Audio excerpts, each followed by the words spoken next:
3 students at the University of San Francisco have been warned they need to get out of this encampment or face repercussions. And the deadline for them to do that is right now at 3 p.m. Thank you so much for joining us here on KRON 4 News at 3. I'm Justine Waldman. So far, that demonstration has been peaceful. The question is now, is it going to remain that way? KRON 4's Rob Nesbitt is live for us there on campus. And so, Rob, how are things going out there?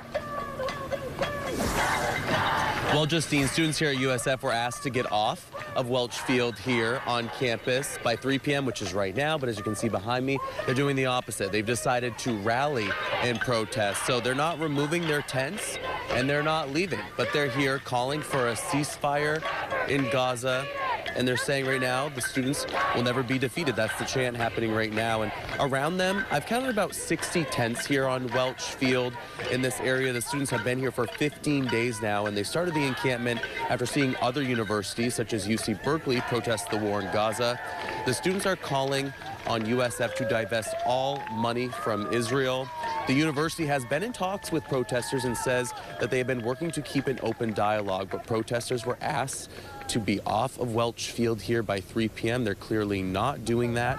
The school, USF, sending a statement saying, quote, the 3 p.m. May 14th deadline in which we ask students to voluntarily vacate Welch Field in exchange for amnesty refers to an internal disciplinary process led by the USF Office of Student Conduct. There are no plans to clear the encampment or involve law enforcement as long as the encampment is peaceful and nonviolent. I talked to one of the protest organizers about what those repercussions could be. They said suspension or expulsion, so you are at risk of being suspended or expelled. And we just think that's a scare tactic. We think that we understand that we have so much power as a collective, and what we did here at our encampment has been really unifying for all of us.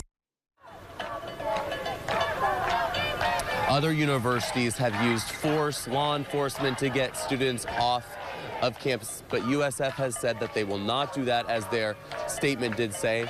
And the students clearly plan on being here for a while. I talked to that student about whether or not they would be here even after graduation, because their graduation is scheduled here for Saturday.